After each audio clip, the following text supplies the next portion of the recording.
Hey everybody, it's Keith with the L1 Automotive Training Channel. So today,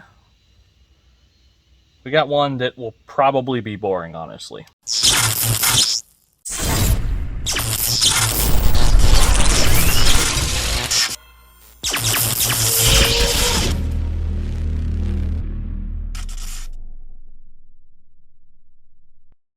2018 F150 Platinum. This is a guy that's local to our shop. We were in a small town called Collinsville, Oklahoma. This guy's taking this car to two shops.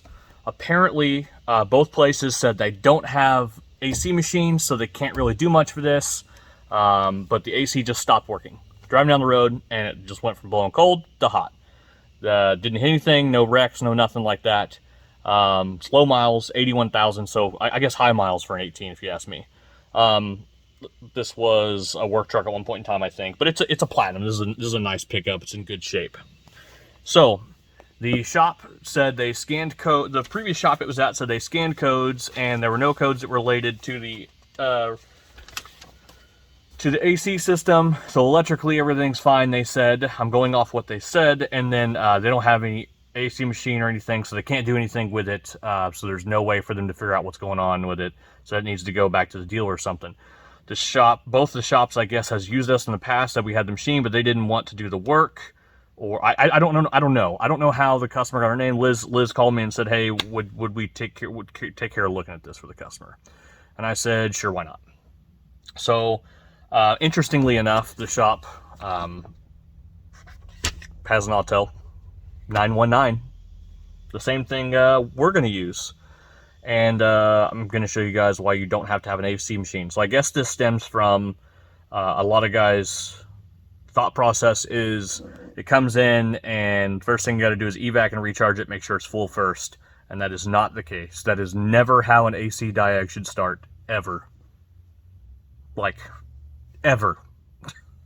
Should start with look at the data first. Let's look at some data. Let's look at if we have to check pressures. That's fine. I understand all that, but this is where we're going to go with this. So this could be a fuse, something, I don't know yet. I just know I started it up, AC wasn't blowing, and the compressor wasn't turning on. So this does have a clutched compressor. It is a 1, 2, 3, 4 YF, but it does have a clutched compressor. So let's take a look here.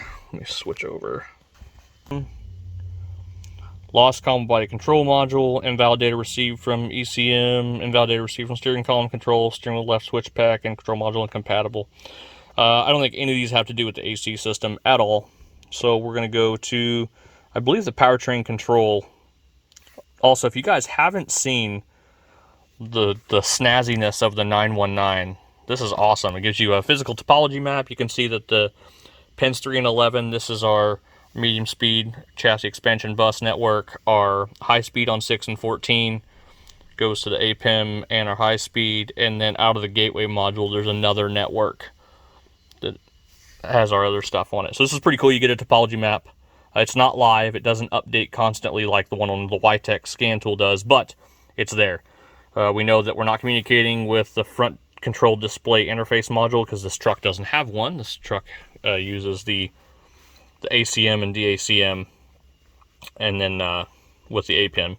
So anyways, we're going to go into PCM. Go to live data. We'll start this truck up real quick. And we'll turn the AC on. Max AC.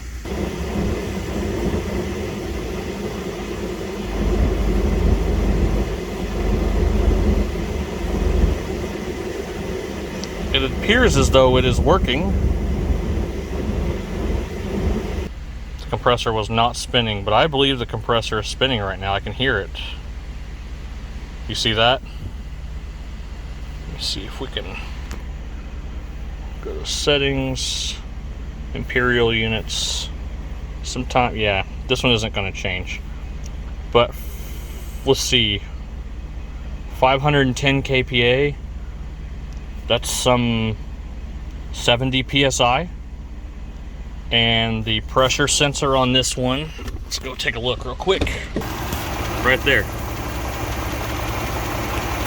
So I would say that's really low refrigerant pressure. Let's look for some leaks. don't know if you guys noticed yet or not, but we haven't evacuated and recharged the system yet. I don't think there's any refrigerant hoses over here. Okay, let's see if you guys can see if it'll focus. No, that looks green on camera, but it's not. It's the washout.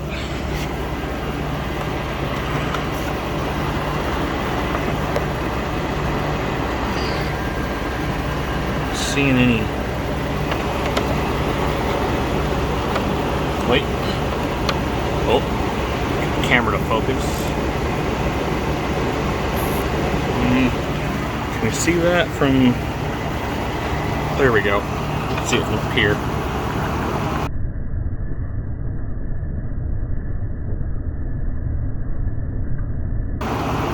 There we go.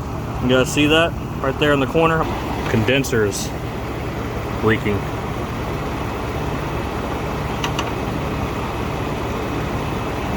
Yeah, it's hard to get it to focus. Yeah, okay. That's kind of anticlimactic. There you go. Yeah, she's leaking at the dryer assembly of the condenser. Okay. So obviously, data's king here. If you're using your scan tool for just reading codes and saying there's nothing wrong with it, this guy probably even checked the fuses and all that stuff. That's kind of interesting, honestly. And you can see we have a lot of data of AC clutch inhibit. So yesterday when the clutch wasn't running, I would assume,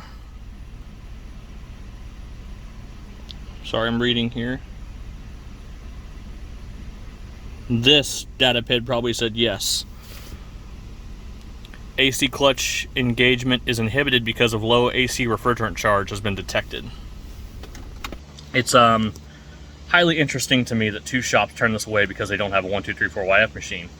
Yes, they would have had to call us to evac it and then recharge it, but they sent the customer here.